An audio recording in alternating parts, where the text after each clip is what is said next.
नमस्कार दोस्तों, आधार क्लासेस के YouTube चैनल पे आपका हार्दिक स्वागत है। आज हम आधुनिक इतिहास में राष्ट्रीय कांग्रेस की बात करेंगे।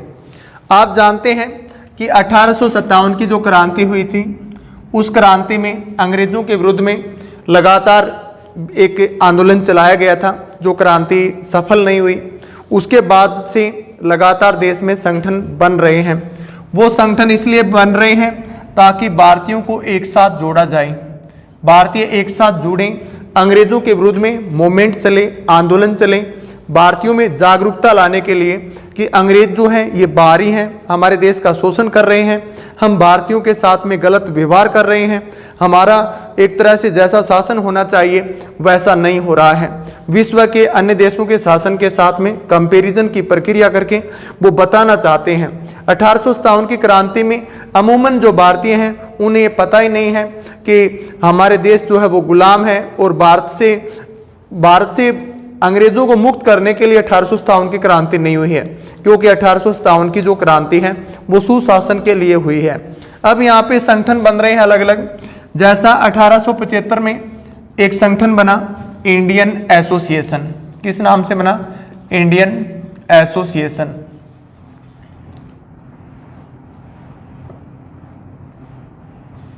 इंडियन एसोसिएशन के बाद में इंडियन एसोसिएशन ज़्यादा कामयाब नहीं हुआ, ज़्यादातर लोग इससे नहीं जुड़ पाए।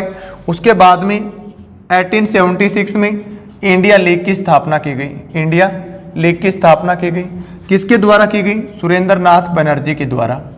सुरेंद्र नाथ बनर्जी के द्वारा इंडिया लीग की स्थापना की गई। इंडिया लीग भी ज़्यादा कुछ नहीं कर पाया। अब यहाँ पे हमारे देश में वाइस राय हैं उस समय डफरिन, लॉर्ड डफरिन। जिस समय वाइस राय जो हैं लॉर्ड डफरिन हैं, और एक व्यक्ति हैं जो प्रशासनिक अधिकारी भी रह चुके हैं, थियोसॉफिकल सोसाइटी के अध्यक्ष भी रह चुके हैं। हम उन फैक्ट की बात कर रहे हैं जो कांग्रेस बनी है, इसका बनने का कारण क्या था, ये किसके दिमाग का विचार था, क्यों बनाया गया इसे, इसका सुझाव सजेशन जो है, इसका उद्देश्य जो है वो क्या था, इस फैक्ट को हम पहले समझते हैं।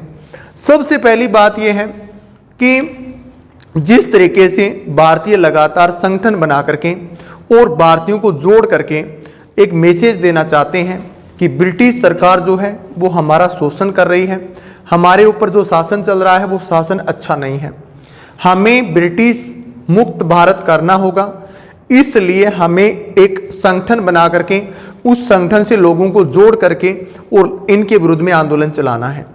A.O. ह्यूम एक प्रशासनिक अधिकारी रह चुके हैं भारत में। A.O. ह्यूम, जिनका नाम है A.O. ह्यूम, इनका पूरा नाम भी एग्जाम में पूछा जा चुका है। Allan Octavian Hume. Allan Octavian Hume इनका पूरा नाम है। ये थियोसॉफिकल सोसाइटी के अध्यक्ष भी रह चुके हैं। इन्होंने सोचा कि जिस तरीके से भारतीय लगातार संगठन बनाने की कोशिश कर रहे हैं, तो क्यों ना इनके लिए एक पार्टी का आयोजन किया जाए, इन्हें एक संगठन तैयार करके दे दिया जाए। अब ये मुलाकात करते हैं लॉर्ड डफरिन से। लॉर्ड डफरिन से आग्रह करते हैं कि भारतीय जो हैं वो लगातार एक संगठन, एक पार्टी बनाने की प्रक्रिया में लगे हुए हैं, हमें ही एक ऐसी पार्टी का गठन कर देना चाहिए जिसमें जितने भी भारतीय जो हैं एजुकेटेड हैं, वकील हैं, राष्ट्रीय आंदोलन से इनके जुड़े हुए जो नेता हैं, उनको हम उस पार्टी में शामिल करें। हम हमारी विचारधारा उनके सामने रखेंगे, वो हमारी विचारधारा का मैसेज जनता में पहुंचाएंगे। अगर हम ऐसा नहीं करेंगे तो ये भारतीय कभी ना कभी हमारे विरुद्ध में एक बड़ा विस्फोट पूर्वक आंदोलन कर सकते हैं। एक एग्जाम्पल देते हैं यहाँ पे ह्यूम जो है डफरिन को, कि जिस तरीके से प्रेशर कुकर जो होता है गर्म होने पर उसकी काफ़ी गैस निकलती है साथ साथ में, अगर ऐसा नहीं हो तो कुकर फट सकता है। उसी तरीके से इन भारतीयों के माइंड में जैसे जैसे विचार हमारे प्रति चल रहे हैं वो साथ साथ निकलते रहेंगे तो एक बड़ा रिवोल्ट नहीं होगा, नहीं तो कभी भी एक बड़ा रिवोल्ट हो सकता है। तो कांग्रेस का गठन करने की जो माइंडली रूप से विचार जो आया है वो किसके दिमाग में आया है? A.O. ह्यूम को आया है। एक एओ ह्यूम के हम दूसरे फैक्ट की भी बात करते हैं। आप ज़्यादातर बुक्स में पढ़ेंगे ह्यूम के बारे में, आपको इसकी प्रशंसा मिलेगी कि ये भारतीय समुदाय का उत्थान चाहते थे, ये भारतीयों के लिए चाहते थे कि ब्रिटिश शासन मुक्त भारत हो, ये भारतीयों के हितैषी थे। ऐसी विचारधारा आपको लगातार सुनने को काफ़ी बुक्स में मिलेगी, लेकिन रियलिटी ऐसी नहीं थी। रियलिटी ये थी कि इन्होंने दिखावा इस तरीके से रिप्रेजेंट कर रखा था कि ये भारतीयों के साथ हैं, भारतीयों के लिए काम करना चाहते हैं, भारतीय लोग जो हैं वो लगातार ग्रोथ करें। लेकिन इनका एक विचार आइडिया ये था कि इनका आंतरिक जो शासन है भारतीयों का वो तो भारतीय चलाएं और पूर्ण नियंत्रण जो है, सेंटर नियंत्रण जो है, केंद्र का जो नियंत्रण है वो ब्रिटिश सरकार चलाए। ये थियोसॉफिकल सोसाइटी का अप्रत्यक्ष जो विचार जो था उनका लगातार, तो इस तरीके से इनके द्वारा भारत में एक भ्रम एक तरह से फैलाया गया। अब डायरेक्टली हम पॉइंट पे आते हैं जो आपके पेपर के लेवल के क्या क्वेश्चन बनते हैं। तो सबसे पहली बात ये आती है कि एओ ह्यूम ने जो संगठन तैयार किया था उस संगठन का नाम क्या है। तो इन्होंने जो संगठन तैयार किया था उस संगठन का नाम था national association, Indian national association, भारतीय राष्ट्रीय संघ, नेशनल, इंडियन नेशनल एसोसिएशन। इस नाम से इन्होंने क्या बनाया, एक संगठन बनाया, इंडियन नेशनल एसोसिएशन। इसमें भारतीयों को जोड़ा। इसका नाम हम ये भी ध्यान रख सकते हैं, भारतीय राष्ट्रीय संघ, भारतीय राष्ट्रीय संघ इसका नाम रखा गया। अब ये इंडियन नेशनल एसोसिएशन है, इसका पहला जो अधिवेशन होता है वो 28 दिसंबर 1885 में होता है। इसका पहला अधिवेशन कब होता है, 28 दिसंबर 1885। इसी अधिवेशन में इसका नाम क्या कर दिया गया, कांग्रेस कर दिया गया। ऐसा आपसे पूछा जाए कि भारतीय कांग्रेस, भारतीय राष्ट्रीय कांग्रेस है, वो जब स्थापित की गई थी उस समय उसका नाम क्या था, तो उसका नाम था इंडियन नेशनल एसोसिएशन। अभी इसका नाम हो गया भारतीय राष्ट्रीय कांग्रेस। अब यहाँ पे अगली बात ये आती है कि जो अधिवेशन हुआ है उसका स्थान क्या है, स्थान। तो स्थान जो है सबसे पहला बंबई में अधिवेशन हुआ है। पहला अधिवेशन कहाँ पे हुआ है, बंबई में हुआ है। इस बात को भी आपको समझने की कोशिश करना है। जैसे भारत की हम बात करें तो ज़्यादातर जो अधिवेशन हुए हैं वो कोलकाता में हुए हैं। ज़्यादा अधिक अधिवेशन कहाँ पे हुए हैं,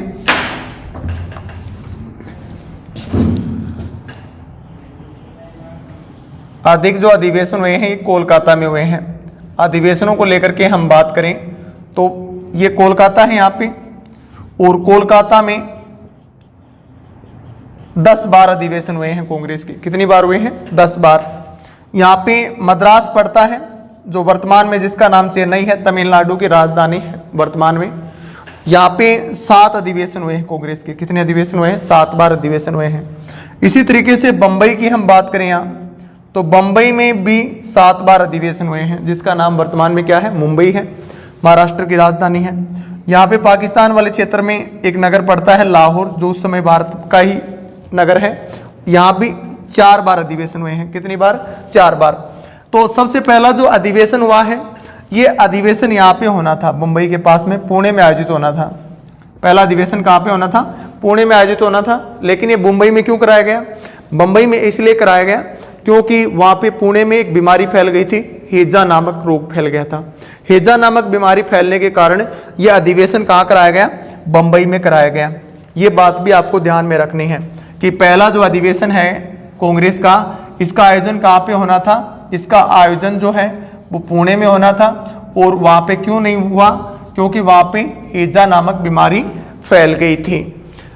अब पहला जो अधिवेशन हो रहा है इस ये बंबई में हो रहा है, और इसमें बंबई में भी आपको ध्यान रखना है कि ग्वालियर टैंक के गोकुलदास तेजपाल संस्कृत महाविद्यालय में, गोकुलदास तेजपाल संस्कृत विद्यालय है एक, उसमें इसका आयोजन कराया गया है। इसका आयोजन कहाँ हुआ? ग्वालियर टैंक मैदान गोकुल तेजपाल संस्कृत विद्यालय बंबई में इसका आयोजन किया गया। इसके संस्थापक कौन हैं? A.O. ह्यूम कांग्रेस के संस्थापक हैं। नेक्स्ट बात आपको इसमें ध्यान रखनी है कि प्रथम अधिवेशन जो है इसकी अध्यक्षता किसने की है, या कांग्रेस का पहला अध्यक्ष कौन है? तो कांग्रेस का पहला अध्यक्ष जो है उसका नाम है व्योमेश चंद्र बनर्जी। क्या नाम है? व्योमेश चंद्र बनर्जी। व्योमेश चंद्र बनर्जी जो है वो कांग्रेस का पहला अध्यक्ष है। तो इस तरीके से हमें ध्यान रखना है कि सबसे ज़्यादा अधिवेशन कांग्रेस के कोलकाता में हुए, मद्रास बंबई में अधिवेशन 7 बार हुए हैं और लाहौर में अधिवेशन 4 बार हुए हैं। ये जो कांग्रेस का गठन करने की जो विचार है ये किसके दिमाग में आया है? A.O. ह्यूम का विचार है। A.O. ह्यूम जो है वे कांग्रेस के 1885 से लेकर के 1906 तक महासचिव पद पे भी रहते हैं, ये आपको ध्यान रखना है। A.O. ह्यूम 1885 से 1906 तक लगातार कांग्रेस के महासचिव कहें या महामंत्री कहें इस पद पे ये रहे हैं। उसके बाद में 1912 में इनकी मृत्यु हो जाती है। 1912 में A.O. ह्यूम की मृत्यु हो जाती है। मृत्यु होने के बाद में इन्हें कांग्रेस का पिता कहा गया है। कांग्रेस का पिता कहा गया है किसको? A.O. ह्यूम को। इनको शिमला का संत कहा गया है। शिमला का संत पूछा जाए, शिमला का संत किसे कहा गया? तो शिमला का संत जो है A.O. ह्यूम को कहा गया है। अब हम पहला, दूसरा, तीसरा और चौथा 4 अधिवेशनों की विस्तार से चर्चा करते हैं। सबसे पहले आपको ये ध्यान रखना है कि पहले से 8वें तक के जो स्थान है वो आप एक ट्रिक से याद रख सकते हैं। पहला अधिवेशन जो हुआ है उससे लेकर के 8वें तक की ट्रिक से बातें लगातार याद रख सकती हैं। आपको ट्रिक ध्यान में रखनी है। एक ट्रिक है बक मई। क्या नाम है? बक मई। तो पहला अधिवेशन जो है पहला बंबई में हुआ। पहला कहाँ पे हुआ? बंबई में हुआ। दूसरा कोलकाता में हुआ। दूसरा कहाँ पे हुआ? कोलकाता में हुआ। तीसरे अधिवेशन की बात करें, तीसरा हुआ मद्रास में। तीसरा कहाँ पे हुआ? मद्रास में हुआ। चौथे की बात करें तो 4 नंबर वाला इलाहाबाद में हुआ है। चौथा कहाँ पे हुआ है? इलाहाबाद में। तो इस तरीके से पहला बंबई में, दूसरा कोलकाता में, तीसरा मद्रास में और चौथा हुआ है इलाहाबाद में। एक ट्रिक आपको और याद रखनी है, सेम की सेम ट्रिक है। अब की बार मैं के स्थान पे न लगाना है, बक नई। एक ट्रिक क्या है? बक नई। पहले शब्द याद रखना है बक मई, उसके बाद में बक नई। बक नई में सेम वही बात है। इसके बाद में 4 हो गई थी। 5वां मुंबई में, 6ठा जो है कोलकाता में, 7वां जो है वो नासिक में और 8वां फिर इलाहाबाद में। चौथा और 8वां इलाहाबाद में, 7वां नासिक में, 6ठा कोलकाता में और 5वां बंबई में। इस तरीके से आप 8 अधिवेशनों के स्थान को ट्रिक से याद रख सकते हैं। नेक्स्ट अपन पहले, दूसरे, तीसरे, चौथे में कौन कौन अध्यक्ष रहता है, कितने सदस्य भाग लेते हैं, क्या क्या प्रक्रिया होती है, उसके बारे में देखिए। जैसे देखें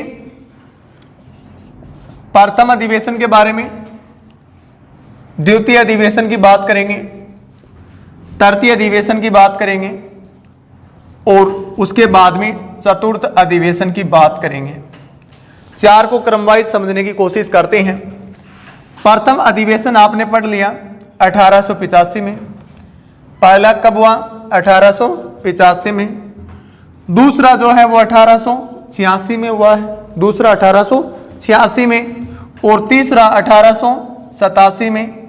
तीसरा 1887 में और चौथा 1888 में। अच्छी तरह से ध्यान दीजिए, बहुत मजा आएगा। एग्जाम में कोई क्वेश्चन आपका गलत नहीं होगा अधिवेशन से रिलेटेड, और कांग्रेस के अधिवेशन से हर प्रकार के एग्जाम में क्वेश्चन पूछे जाते हैं। तो पहला, दूसरा, तीसरा, चौथा 4 हमने क्रमवाइज बात कर रहे हैं। 1885, 86, 87, 88। अब इसके बाद में इनके स्थान की बात हमने पढ़ ली है कि पहला बंबई में हुआ, दूसरा कोलकाता में हुआ। कहाँ पे हुआ? कोलकाता में, बक मई। तीसरा मद्रास में हुआ और चौथा जो है वो इलाहाबाद में हुआ। चौथा कहाँ पे हुआ? इलाहाबाद में हुआ। नेक्स्ट बात अपन इनके अध्यक्ष की कर रहे हैं। ये इनके स्थान हो गए हैं स्थान के बाद में अब बात कर रहे हैं इनके अध्यक्ष की। तो पहले का अध्यक्ष कौन है? व्योमेश चंद्र बनर्जी। कौन है? व्योमेश चंद्र बनर्जी पहले की अध्यक्षता कर रहे हैं। दूसरे की अध्यक्षता कर रहे हैं दादा भाई नौरोजी। कौन कर रहे हैं? Dadabhai Naoroji. The grand old man of India कहलाते हैं दादा भाई नौरोजी। दादा भाई नौरोजी जो हैं ये दूसरे अधिवेशन की अध्यक्षता कर रहे हैं। इसके बाद में तीसरे अधिवेशन की हम बात करें तो इसकी अध्यक्षता कर रहे हैं बदरुद्दीन तैयब जी। बदरुद्दीन तैयब जी। और चौथे की अध्यक्षता कर रहे हैं जॉर्ज यूल। George Yule. तो कांग्रेस का पहला अध्यक्ष व्योमेश चंद्र बनर्जी, दूसरा दादा भाई नौरोजी। दादा भाई नौरोजी ने एक पुस्तक भी लिखी है the poverty and un British rule in India. Badruddin Tyab ji हैं ये कांग्रेस के प्रथम मुस्लिम अध्यक्ष हैं। कांग्रेस के प्रथम मुस्लिम अध्यक्ष। कांग्रेस के प्रथम मुस्लिम अध्यक्ष कौन है? बदरुद्दीन तैयब जी हैं।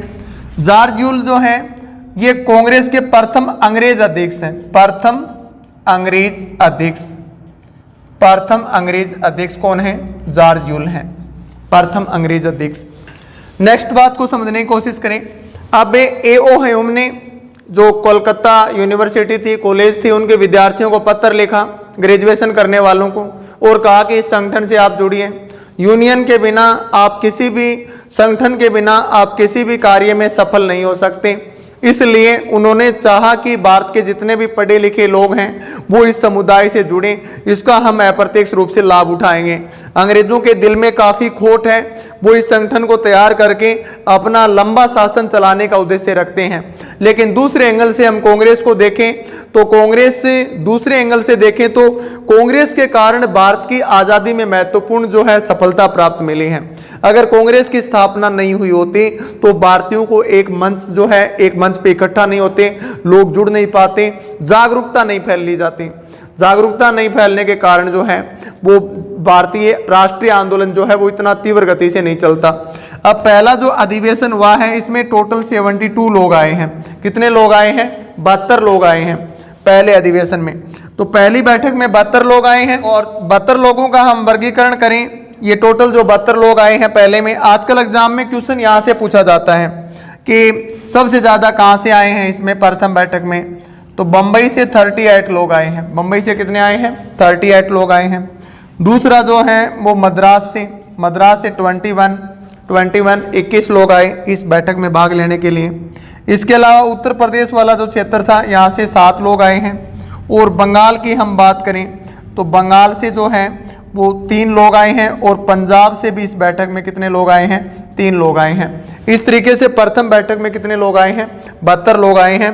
बम्बई से 78, मद्रास से 21, बम्बई से 38 और मद्रास से 21, यूपी से 7, बंगाल से 3, पंजाब से 3, बम्बई से कितने हैं? 38 लोग आए हैं। दूसरी जो बैठक है उसमें 434 लोगों ने भाग लिया है। तीसरी बैठक में 607 लोगों ने भाग लिया है। अब अंग्रेजों ने काफ़ी इस संगठन को बड़ा करने के लिए आग्रह किया है, काफ़ी प्रयास किया है, लेकिन अब जो लॉर्ड डफरिन है या ये कहें जो संस्थापक है ए.ओ. ह्यूम, वो बिल्कुल भी संतुष्ट नहीं है। उन्हें लग रहा है कि इतना बड़ा देश है, कितने पढ़े लिखे लोग हैं, कितना बड़ा समुदाय है, कितने वकील हैं, कितने राष्ट्रीय आंदोलन से चलाने वाले ये लोग हैं, ये संगठन से जुड़ नहीं पा रहे हैं। तो इसका कारण क्या है? वो कारण खोजने की कोशिश करते हैं। अब उसके बाद में जो इलाहाबाद में अधिवेशन होता है उसका अध्यक्ष किसको बनाते हैं? जॉर्ज यूल को बनाते हैं। अंग्रेज अध्यक्ष बनाने का कारण यही है कि ज़्यादा से ज़्यादा लोगों को वो कांग्रेस संगठन से जोड़ना चाहते हैं। तो जॉर्ज यूल यहाँ पे क्या करते हैं? एक नया प्लान लेकर के आते हैं। ये भारतीयों की एक भावना समझ जाते हैं। ये यहाँ पे गार्डन पार्टी का आयोजन करते हैं। क्या करते हैं? Garden party. और गार्डन पार्टी में इन्होंने क्या किया? इन्होंने वो आयोजन किया जो वर्तमान में हम भारतीय जिसको भंडारा बोलते हैं, जहाँ पे निःशुल्क खाने और पीने की व्यवस्था होती है। तो भंडारे का आयोजन किया जिसे नाम क्या दिया है? गार्डन पार्टी नाम दिया है। अब यहाँ पे इस भंडारे में कहें या इस पार्टी में कहें काफ़ी लोग आए, अंग्रेज़ों को सफलता मिली, अपने उद्देश्य में कामयाब हुए। उन्होंने सोचा कि खाना खाने के लिए बहाने से लोग आएंगे और हम हमारा जो उद्देश्य है, हमारा जो विचार है, जो आइडिया है, वो उनके सामने रखेंगे, इस संगठन से जोड़ने की कोशिश करेंगे। तो इस संगठन में ये चौथा जो अधिवेशन है, इसमें कांग्रेस का जो संगठन है वो अचानक विस्तार हुआ, इसमें काफ़ी लोग जुड़े हैं, अचानक संख्या बढ़ी है। इसमें महत्वपूर्ण योगदान किसका माना गया है? जॉर्ज यूल का माना गया है। तो हमें ध्यान रखना है। तो इसका संस्थापक कौन है? संस्थापक ए.ओ. ह्यूम है। ए.ओ. ह्यूम की मृत्यु कब होती है? 1912 में होती है ए.ओ. ह्यूम की मृत्यु। इन्हें कांग्रेस का पिता कहा गया है। किसको? Father of Congress A.O.. Hume को। फादर ऑफ कांग्रेस किसको कहा गया है? ए.ओ. ह्यूम को। शिमला का संत कहा गया है। तो इस तरीके से ये अधिवेशनों की हमने 4 अधिवेशनों की बातें की। आगे हम वो अधिवेशन की चर्चा करते हैं जो आपकी पेपर की दृष्टि से बहुत इंपॉर्टेंट है। तो कांग्रेस के जो 4 अधिवेशन हुए जो हमने पढ़े हैं, उसके बाद में कुछ इंपॉर्टेंट अधिवेशन हैं जहां से क्वेश्चन पूछे जाते हैं। उनको हम किस तरीके से याद रख सकते हैं, उनकी कोशिश करते हैं। तो देखिए, इसमें जैसे 12वां अधिवेशन जो है वो 1896 में हुआ है। अब आपको ध्यान ये रखना है कि भारत में जैसे ये स्थान आपने पढ़ा कि यहाँ पे कोलकाता है। क्या है? कोलकाता है। और कोलकाता में अधिवेशन सबसे ज़्यादा बार हुए हैं। तो इसमें 2 अधिवेशन तो विशेष तौर से ये सन के अकॉर्डिंग याद रखना है। एक तो 1896 वाला, एक 1911 वाला। 1896, 1911। अब 1896 का जो अधिवेशन है, इसकी अध्यक्षता करते हैं रहीमतुल्लाह सयानी। 1896 के अधिवेशन की अध्यक्षता कौन करते हैं? रहीमतुल्लाह सयानी इसकी अध्यक्षता करते हैं। और इसमें क्या इंपॉर्टेंट होता है? इसमें इंपॉर्टेंट बात यह है कि इसमें पहली बार वंदे मातरम गाया गया। क्या गाया गया? वंदे मातरम गाया गया है। 1896 के कोलकाता अधिवेशन में पहली बार वंदे मातरम गाया गया है। और ऐसा पूछें कि वंदे मातरम किस पुस्तक या उपन्यास से लिया गया है, तो आपको बताना है कि आनंद मठ से लिया गया है। कहां से लिया गया है? आनंद मठ से लिया गया है। आनंद मठ उपन्यास में सन्यासी विद्रोह का उल्लेख मिलता है। यह क्वेश्चन भी पहले एग्जाम में ऑलरेडी आ गया है कि निम्न में से किस उपन्यास में सन्यासी विद्रोह का उल्लेख किया गया। इस कारण अंग्रेजों ने उस उपन्यास पर रोक लगा दी। तो आनंद मठ उपन्यास जो है, इसमें सन्यासी विद्रोह का उल्लेख किया था बंकिम चंद्र चटर्जी ने। आपने पढ़ा है कि अंग्रेजों के विरुद्ध में सबसे ज्यादा विद्रोह या तो बंगाल वाले क्षेत्र में हुआ है या पंजाब वाले क्षेत्र में हुआ है। इसलिए सन्यासियों ने अंग्रेजों के विरुद्ध में बंगाल में विद्रोह किया है। उस बात को बंकिम चंद्र चटर्जी जो हैं वो आनंद मठ उपन्यास के माध्यम से जनता के सामने रखना चाहते हैं कि सन्यासी होते हैं, उन्हें कोई लेना देना नहीं होता, न उन्हें कोई टैक्स देना पड़ता है, उन्हें भिक्षा मांग करके अपना जीवन चलाना होता है। और उन्होंने भी ऐसा कहा है कि ब्रिटिश सरकार जो है वो बहुत खराब है, उनका शासन अच्छा नहीं है, हमारे लिए ये खतरनाक साबित होगा। और वो सन्यासी क्या कर देते हैं? विद्रोह कर देते हैं। अगली नेक्स्ट बात आपको ध्यान में रखनी है ये कि 1911 का जो अधिवेशन है ये भी कहाँ पे होता है? कोलकाता में होता है। तो पहले हम 1911 के अधिवेशन की बात कर लेते हैं। 27वां अधिवेशन 1911 में कोलकाता में, इसकी अध्यक्षता कौन करते हैं? बिशन नारायण दर। इसकी अध्यक्षता कौन करते हैं? बिशन नारायण दर करते हैं। और इसमें पहली बार जन गण मन गाया गया है। जन गण मन गाया गया है। किस अधिवेशन में? 1911 के कोलकाता अधिवेशन में। अध्यक्षता किसने की? बिशन नारायण दर ने। अब ये जनगण मन जो है ये किस पुस्तक से लिया गया है? तो आपको बताना है कि ये गीतांजलि पुस्तक से लिया गया है। किस पुस्तक से लिया गया है? गीतांजलि पुस्तक से लिया गया है। और गीतांजलि के रचयिता कौन है? गीतांजलि के रचयिता हैं रविंद्रनाथ टैगोर। कौन है? रविंद्रनाथ टैगोर जो हैं वो गीतांजलि के रचयिता हैं। और यही आगे चल करके भारत का राष्ट्रीय गान और वंदे मातरम भारत का राष्ट्रीय गीत घोषित किया गया है। तो रविंद्रनाथ टैगोर को इसी गीतांजलि पुस्तक के लिए 1913 में साहित्य का नोबेल दिया जा चुका है। साहित्य का नोबेल। आपसे पूछें कि भारत में सबसे पहले नोबेल प्राइज किसे मिला, तो भारत में सबसे पहले नोबेल प्राइज रविंद्रनाथ टैगोर को दिया गया। किस क्षेत्र में दिया गया? साहित्य के क्षेत्र में दिया गया। नोबेल प्राइज कितने क्षेत्रों में दिया जाता है?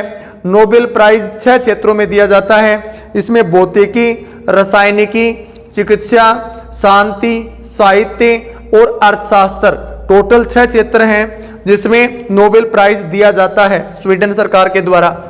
नेक्स्ट अपनी बात करते हैं आगे। 22वां जो अधिवेशन होता है 1906 में, 22वां अधिवेशन 1906 में कोलकाता में होता है और इसकी अध्यक्षता करते हैं दादा भाई नौरोजी। 1906 का कोलकाता अधिवेशन की अध्यक्षता कौन करते हैं? दादा भाई नौरोजी। और दादा भाई नौरोजी इसमें पहली बार स्वराज की बात करते हैं। स्वराज की बात करते हैं। स्वराज की बात इस अधिवेशन में पहली बार की गई है कोलकाता के 1906 के अधिवेशन में। नेक्स्ट अपनी बात करते हैं 1907 के अधिवेशन की। 1907 का जो अधिवेशन है ये अधिवेशन सूरत में हुआ है। कहाँ पे हुआ है? सूरत में। अब यहाँ पे कांग्रेस की कुछ बातें आपको ध्यान में रखनी है। एक तो 1907 का अधिवेशन, एक 1916 का अधिवेशन, एक साथ इनको याद कर सकते हैं हम। एक विशेष अधिवेशन 1918, 3 अधिवेशन जो हैं। तो यहाँ पे 1907 जैसे हम शब्द बोले 7 हिंदी में, तो इसको आप याद रख सकते हैं, साथ छोड़ना। कांग्रेस के सदस्यों जो हैं उनमें मतभेद हो गया, उन्होंने आपस में साथ छोड़ दिया और कांग्रेस का विभाजन हो गया।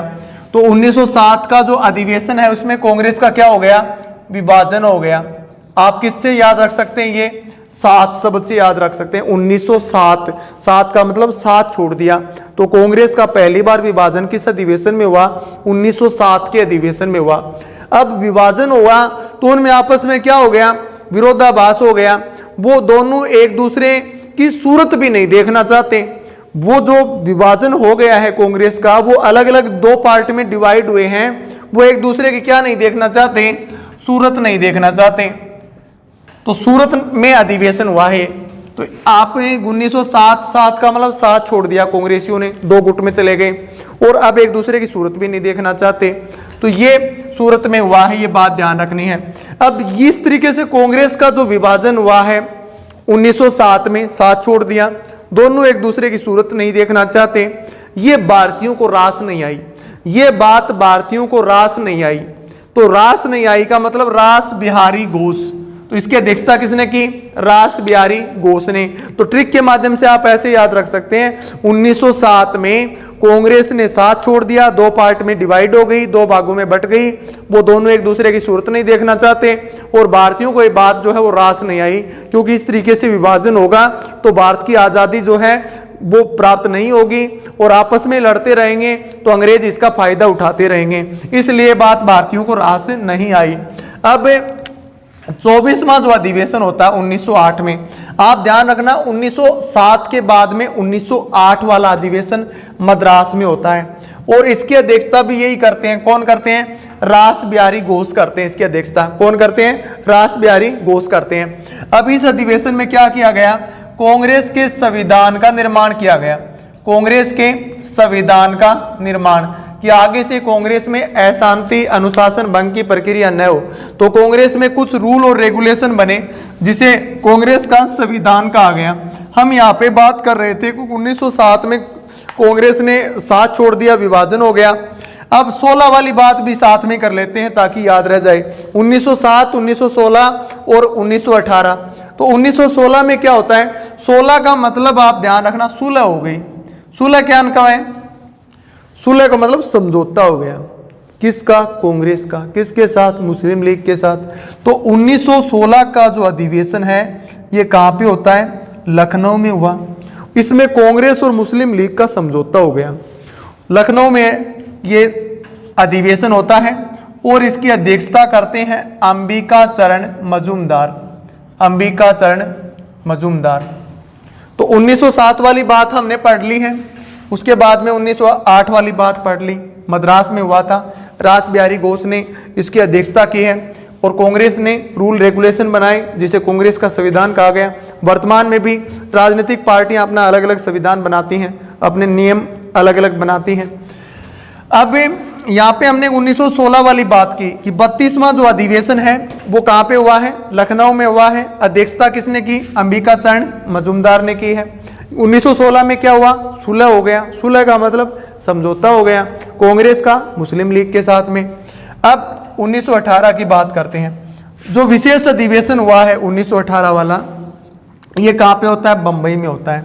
अब यहाँ पे समझौता होता है किसके साथ में, मुस्लिम लीग का कांग्रेस के साथ में। अब वापिस उनमें विरोधाभास एक तरह से अलग अलग हो गए हैं। तो कोई व्यक्ति, मान लीजिए आज दो व्यक्ति लड़ाई होती है, कल उनका समझौता होता है, फिर दोबारा तीसरे दिन उनका फिर उनकी लड़ाई हो जाती है, तो लोग क्या करेंगे, हंसेंगे, जिसको क्या कहेंगे, लोग हंसाई। लोग ये कहेंगे क्यों लोग हंसाई करा रहे हो रोज के रोज। तो आ के लिए यहाँ पे आप याद रखना कि कांग्रेस ने दोबारा लोग हंसाई करा दिए यहाँ पे। तो हसन इमाम, हसन हसाई, लोग हसाई, तो हसाई से हसन। तो 1918 में लोग हसाई कैसे करवा दी कांग्रेस ने कि मुस्लिम लीग जो है वो कांग्रेस से फिर वापस अलग हो गई है। तो यहाँ पे हसन इमाम इसकी अध्यक्षता करते हैं। कब, 1918 में। इमाम मुंबई, मैं मुंबई याद रख सकते हैं। बंबई का अधिवेशन कहाँ हुआ था, बंबई में हुआ था। तो इस तरीके से हम इनको याद कर रहे हैं। आगे देखिए 1911 वाली बात हमने ऑलरेडी कर ली है कि 1911 में और 1896 वाला दोनों अधिवेशन कोलकाता में होते हैं। 1911 में जनगणमन गाया जाता है। एक नई बात यहाँ पे जो रह गई थी वो रिपीट यहाँ पे कर देता हूँ कि ये जो जनगणमन गाया गया है ये किसके स्वागत में गाया गया है, जॉर्ज पंचम के स्वागत में गाया गया है। 1911 के अधिवेशन में पहली बार जनगणमन गाया गया कोलकाता में। बिशन नारायण धर ने अध्यक्षता की है। और उस अधिवेशन में कौन आ रहे हैं, ब्रिटेन से जॉर्ज पंचम आ रहे हैं। जॉर्ज पंचम के स्वागत में यहाँ पे जनगणमन गाया गया है। नेक्स्ट 28वां अधिवेशन 1912 में। 28वां अधिवेशन कब हुआ, 1912 में हुआ। कहाँ पे हुआ, बांकीपुर में हुआ। अध्यक्षता किसने की, R.N. माडोलकर ने की। आप सोचोगे इसमें नई बात क्या आ गई, इसमें नई बात यह है कि जैसा पढ़ा कांग्रेस के संस्थापक A.O. ह्यूम जो हैं उनकी 1912 में मृत्यु हो जाती है। मृत्यु के बाद में जो ये अधिवेशन होता है बांकीपुर अधिवेशन 1912 वाला बांकीपुर अधिवेशन, इसमें उन्हें कांग्रेस का पिता कहा जाता है, फादर ऑफ कांग्रेस की संज्ञा दी गई है इसी अधिवेशन में। Father of Congress A.O. Hume को 1912 के बांकीपुर अधिवेशन में कहा गया है। 1916 वाली बात हमने कर ली है कि वो 16 में सुलह हुआ है, समझौता हुआ है कांग्रेस का, और ये कहाँ पे हुआ है, लखनऊ में हुआ है। अध्यक्षता किसने की है, अंबिका चरण मजूमदार ने की है। 17 वाली बात करते हैं, 1917, ये भी इंपॉर्टेंट है। अब जैसे देखें 1917 में एनी बिसेंट जो है वो कांग्रेस की अध्यक्ष बनती हैं। तो 17 में कौन बनती हैं, एनी बिसेंट बनती हैं। महिला जो है वो कितना श्रृंगार करें, 16 श्रृंगार करें। कितना श्रृंगार करें, 16 श्रृंगार करें। यहाँ पर एक श्रृंगार और प्रारंभ हो गया। जैसे नाम आया एनी बिसेंट, क्या आया, एनी बिसेंट, बिसेंट, यहाँ पे नाम आया सेंट, परफ्यूम भी डाल रहे हैं, तो 17वां श्रृंगार हो गए। तो 1917 में महिला जो है वो अध्यक्ष बनती है, एनी बिसेंट, ये याद रख सकते हैं। अब 16 श्रृंगार तो कर रही है, 17वां और हो गया सेंट वाला। अब यहाँ पे क्या है कि कभी कभी वो सामान फिनिश हो जाता है, तो महिला फिर क्या करती है, कॉल करती है, किसके लिए, सामान लाने के लिए। तो कॉल का मतलब हो गया कोलकाता, कॉल का मतलब कोलकाता। तो ये सम्मेलन कहाँ पे हुआ, कोलकाता में हुआ 1917 में। 17 समझ सकते हैं, 16 + 1 17वां श्रृंगार, सेंट एनी बिसेंट। 17वां श्रृंगार किसने किया, एनी बिसेंट ने। एनी बिसेंट रिप्रेजेंटेटिव हम पढ़ रहे हैं महिला के रूप में, तो पहली महिला अध्यक्ष बनी एनी बिसेंट। और महिला क्या करती है, सामान फिनिश होने पर कॉल करती है, कॉल का मतलब कोलकाता। तो यह अधिवेशन कहाँ पे हुआ, कोलकाता में। तो ये जो 1917 का अधिवेशन है कोलकाता में हुआ और एनी बिसेंट इसकी अध्यक्ष बनी। ये कांग्रेस की प्रथम महिला अध्यक्ष है, प्रथम महिला अध्यक्ष। ये ट्रिक आपको केवल याद करने के लिए बताई जा रही है, किसी की भावना को चोट पहुंचाने के लिए नहीं। केवल हम ये इसको याद करना चाहते हैं, हमारे उद्देश्य से। हम ये नहीं कि हम महिलाओं का सम्मान नहीं करते हैं, ऐसी बात नहीं है। यहाँ पे नेक्स्ट बात जो है वो है विशेष अधिवेशन 1918 की। विशेष अधिवेशन 1918 की बात हमने कर ली थी कि कांग्रेस ने लोकशाही की थी। लोकशाही का मतलब हसन इमाम ने अध्यक्षता की थी। कांग्रेस का विभाजन हो गया मुस्लिम लीग के साथ में, दोबारा दोनों अलग अलग हो गए। विशेष अधिवेशन 1920 वाले की बात करते हैं। विशेष अधिवेशन 1920। अब विशेष अधिवेशन 1918 में हुआ, याद रखना 3 है, और 1920 में है, और 1923 में है। 18 वाला जो है विशेष अधिवेशन आपने पढ़ा है, बंबई में हुआ है। कहाँ पे हुआ है? बंबई में हुआ है। 1920 वाला जो है वो कोलकाता में हुआ है। 23 वाला दिल्ली में हुआ है। 23 वाला विशेष अधिवेशन कहाँ पे हुआ है? दिल्ली में हुआ है। दिल्ली में जो विशेष अधिवेशन हुआ है कांग्रेस का, इसमें अध्यक्ष बने हैं अबुल कलाम आजाद। कौन बने हैं? अबुल कलाम आजाद। अबुल कलाम आजाद जो हैं ये कांग्रेस के सबसे युवा अध्यक्ष हैं। अबुल कलाम आजाद कांग्रेस के सबसे युवा अध्यक्ष हैं। 1927 में दिल्ली में यह अधिवेशन हुआ, और विशेष अधिवेशन है ये। 3 विशेष अधिवेशन हुए हैं, 1918 में, 20 में और 23 में। 1920 वाला जो विशेष अधिवेशन है इसकी अध्यक्षता की थी लाला लाजपत राय ने। इसमें असहयोग आंदोलन का प्रस्ताव रखा गया था। असहयोग आंदोलन का प्रस्ताव 1920 के विशेष अधिवेशन में रखा गया था। अध्यक्षता किसने की थी? लाला लाजपत राय ने की थी। तो अबुल कलाम आजाद, इसके बाद फिर पढ़ेंगे हम 1940 में फिर अधिवेशन होगा जो कांग्रेस का, उसमें अध्यक्ष बनते हैं। 1940 में जब अध्यक्ष बनते हैं कौन? अबुल कलाम आजाद, तो लगातार 6 वर्ष तक अध्यक्ष रहते हैं, क्योंकि उस समय सेकंड वर्ल्ड वॉर प्रारंभ हो गया था। ये बातें आगे करेंगे हम। उसके बाद में देखो आगे 40वां अधिवेशन 1924 में। महात्मा गांधी के लिए याद रखना है कि महात्मा गांधी कांग्रेस के अध्यक्ष मात्र एक बार रहे हैं। कांग्रेस के अध्यक्ष महात्मा गांधी कितनी बार रहे हैं? एक बार रहे हैं। 1924 के बेलगांव अधिवेशन में। किस अधिवेशन में? 1924 के बेलगांव अधिवेशन में मात्र एक बार महात्मा गांधी कांग्रेस के अध्यक्ष रहे हैं। जैसे हम 1885 से लेकर के और 1950 तक के अधिवेशनों को हम काउंट करें तो 57 + 3 60 अधिवेशन टोटल बनते हैं। 57 तो नियमित चले हैं और 3 विशेष अधिवेशन। इस तरीके से टोटल लगभग 26 जनवरी 1950 तक अधिवेशनों को काउंट किया जाता है। तो 60 के लगभग अधिवेशन जो है कांग्रेस के हुए हैं। अब महात्मा गांधी कांग्रेस के अध्यक्ष बने हैं मात्र एक बार, बेलगांव अधिवेशन 1924 में। ये 40वां अधिवेशन था। उसके बाद में आपने पहले पढ़ा कि एनी बेसेंट जो है वो कांग्रेस की पहली महिला अध्यक्ष है। लेकिन क्वेश्चन आपसे ऐसे पूछे कि कांग्रेस की पहली भारतीय महिला अध्यक्ष का नाम बताइए, तो कांग्रेस की पहली भारतीय महिला अध्यक्ष जो हैं वो कौन है? सरोजिनी नायडू हैं। सरोजिनी नायडू 1925 में कांग्रेस की अध्यक्ष बनती हैं और ये अधिवेशन कानपुर में होता है। कानपुर में 1925 का जो अधिवेशन हुआ उसमें सरोजिनी नायडू अध्यक्ष बनी, और भारत की पहली महिला कांग्रेस की अध्यक्ष पूछा जाए तो वो कौन है? सरोजिनी नायडू हैं। सरोजिनी नायडू पहली महिला राज्यपाल भी बनी है उत्तर प्रदेश राज्य की। इसके बाद में 42वां जो अधिवेशन हुआ 1926 में हुआ है। 1926 में, और ये कहाँ पे हुआ? गुवाहाटी में हुआ है। और इसकी अध्यक्षता किसने की है? श्रीनिवास अयंगार ने की है। इसमें क्या विशेष था? इसमें खादी अनिवार्य किया गया था। खादी जो है कांग्रेस के सदस्यों के लिए खादी पहनना क्या किया गया? अनिवार्य किया गया है। उसके बाद में आगे के अधिवेशनों की हम चर्चा करते हैं। 44वां अधिवेशन 1928 में होता है। 44वां 1928 में। अब आपको एक बात ध्यान रखनी है, 1928 और 1929 पिता पुत्र।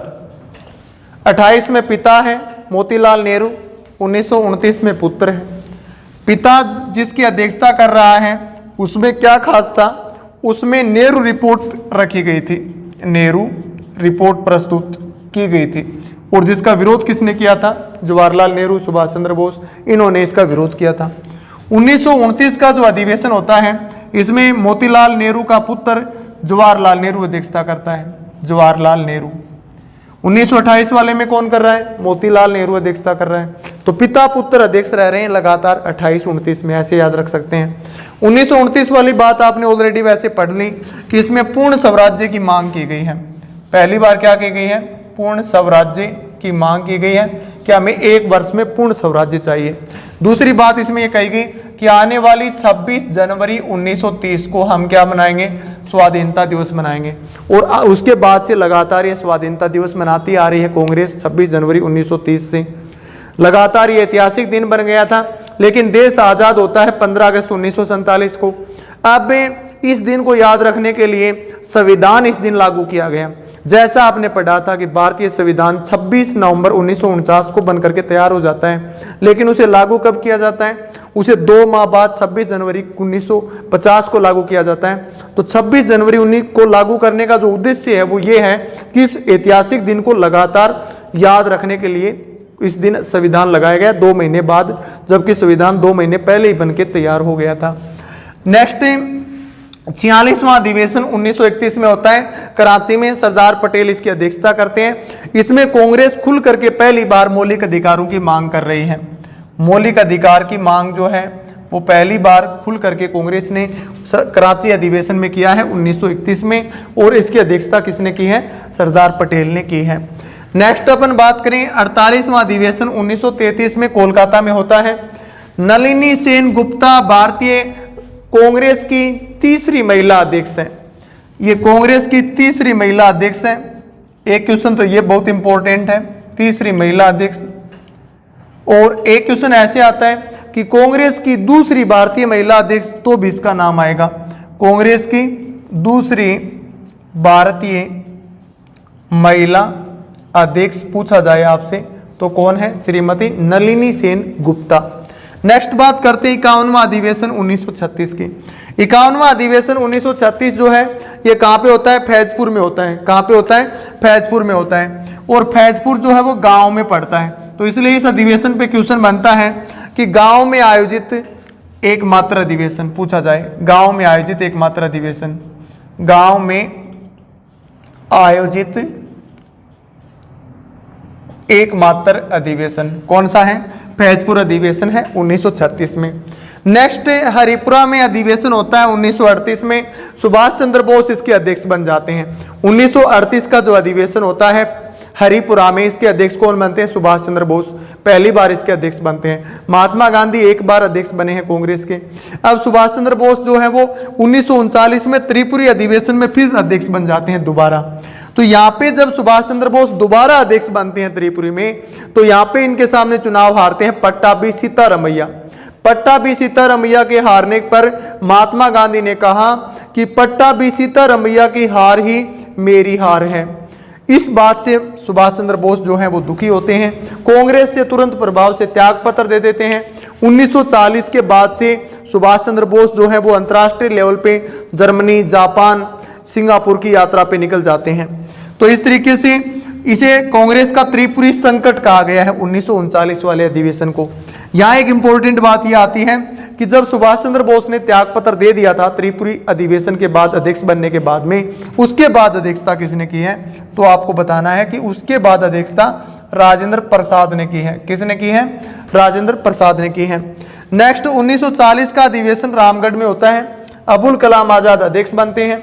अब दूसरा विश्व युद्ध प्रारंभ हो चुका है, उसके बाद कांग्रेस के अध्यक्ष अधिवेशन नहीं हुए, इसलिए सबसे लंबे समय तक कांग्रेस के अध्यक्ष रहे हैं। सबसे लंबे समय तक कांग्रेस के अध्यक्ष रहे कौन रहे, अबुल कलाम आजाद। 40 के बाद में कांग्रेस का अधिवेशन 1946 में ही होता है, और 46 में जो अधिवेशन होता है वो कहाँ होता है, मेरठ में होता है। और अध्यक्ष कौन बनते हैं, जेबी कृपलानी बनते हैं। 1946 में कांग्रेस के अध्यक्ष बनते हैं जेबी कृपलानी।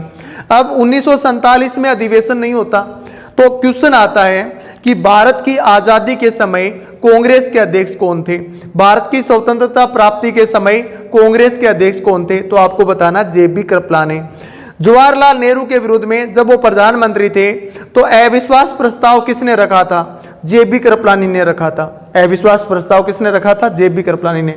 1948 का जो अधिवेशन है वो जयपुर में होता है। कहां पे होता है, जयपुर में। तो ये राजस्थान में कांग्रेस का पहला अधिवेशन है, 1948 वाला अधिवेशन जो जयपुर में होता है, और इसकी अध्यक्षता करते हैं पट्टाभी सीतारमैया।